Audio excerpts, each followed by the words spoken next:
تحياتي لكم اخوتي.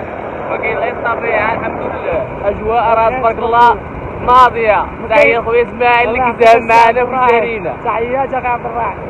هادشي راه اوتوماتيك كتسالى راسك اخي عبد الرحيم. لا لا حنا دابا كسيري دابا حنا في الطريق. يا سلام يخلي مولاي يعقوب. هذا راه اسماعيل شي كلمه المتابعين ديالك. شاف المتابعين خرجوا تسالاو وتشوفوا الطبيعه.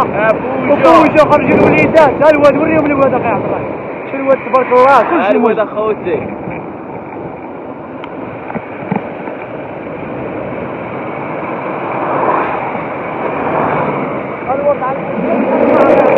الورود الحمراء والصفراء والبنفسجيه والبيضاء جميع الالوان. هي المتابعين.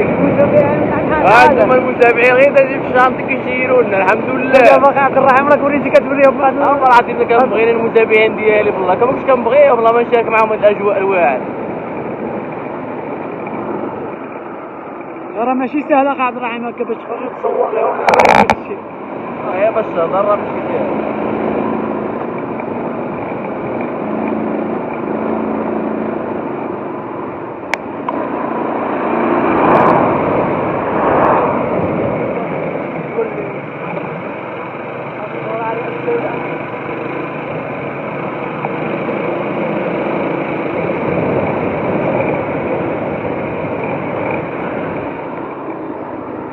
انتم اخوتي على شو كي داير.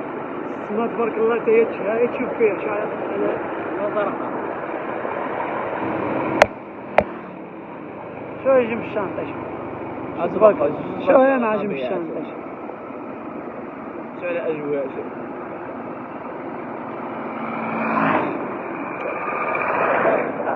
الله يدير الخير.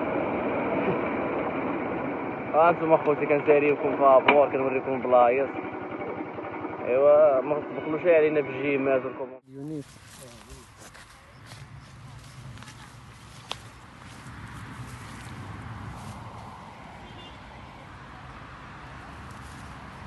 صافي طالع مازال.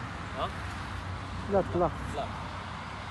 وبالنسبه لمدينه تاونات اللي هي صراحه راه منبع ديال الطبيعه، يعني مدينه تاونات راه معروفه بالطبيعه والخيرات يعني ديال الله. يعني الاجواء تبارك الله فيها راه رائعه، يعني تستحق الزياره. وفيها بس الانسان الا كان دايز من هنايا يحبس هو وليداتو يفوجوا شويه ويبدلوا الجو. يعني المكان راه حنا حددنا لكم فين كاين. راه كاين الطريق ديال تاونات قرب قنطره ديال العين ديال واد اللبن عفوا. وهذه الاجواء اخوتي كما كتشوفوا معنا. صور الاسم نصور لك كاع هذا نصور لك هذا صافي.